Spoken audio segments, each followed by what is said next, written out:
Assalamu alaikum students, how are you? I hope you all are fine. Today we are going to study science class 3 unit 1 habitat. As we studied before about habitat, a habitat is the living place for a living organism. ठीक है, किसी भी जानदार के रहने की जगह को हैबिटेट कहते हैं। यहाँ पे मुख्तलिफ़ किस्म के हैबिटेट हैं: polar region habitat, desert habitat, forest habitat, sea and river habitat.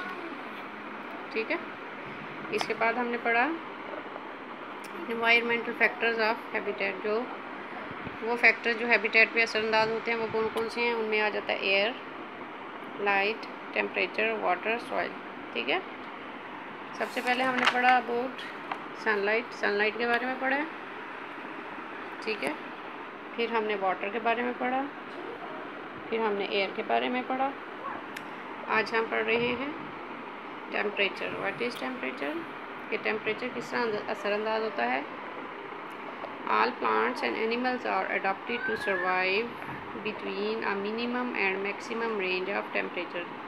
जितने भी पौधे और जानवर हैं वो एक ख़ास टेम्परेचर के अंदर ज़िंदा रह सकते हैं। ठीक है, the earth surface have different temperature in different zone. ज़मीन की सतह पर डिफरेंट जोन में टेम्परेचर डिफरेंट होता है। मतलब किसी जगह पे बहुत ज़्यादा ठंड होगी, किसी जगह पे बहुत ज़्यादा गर्मी हो रही होती है। हर जोन का टेम्परेचर मुख्तलिफ होता है। आपने इस लाइन को अंडरलाइन करना है और अपनी कॉपी पे नोट डाउन करना है। ठीक है, some animals and plants can bear extreme cold. कुछ जानवर और पौधे बहुत ज़्यादा ठंड बर्दाश्त कर लेते हैं। Some survive well in moderate temperature range. और कुछ जो हैं वो दरमियाने दर्जे हरारत में ज़िंदा रहते हैं। ठीक है, अब आते हैं हम सॉइल, मट्टी। Soil is the upper most layer of the earth. आपने इसको अंडरलाइन करना है और कॉपी पे नोट डाउन करना है। Soil is the upper most layer of the earth in plants.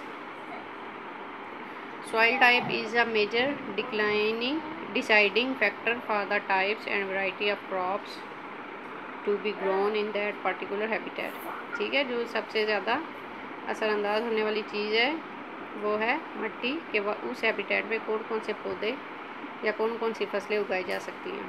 ठीक है, दिस इज़ बिकॉज, और ये इस वजह से होता है मिनरल्स की वजह से कि उस मिट्टी में कितने मिनरल्स हैं, वाटर की वजह से, माइक्रो ऑर्गेनिज्म जो उस मिट्टी के अंदर मौजूद होते हैं। ठीक है, all fluctuate in different soil type. और ये सब हर इलाके की मिट्टी में मुख्तलिफ होते हैं।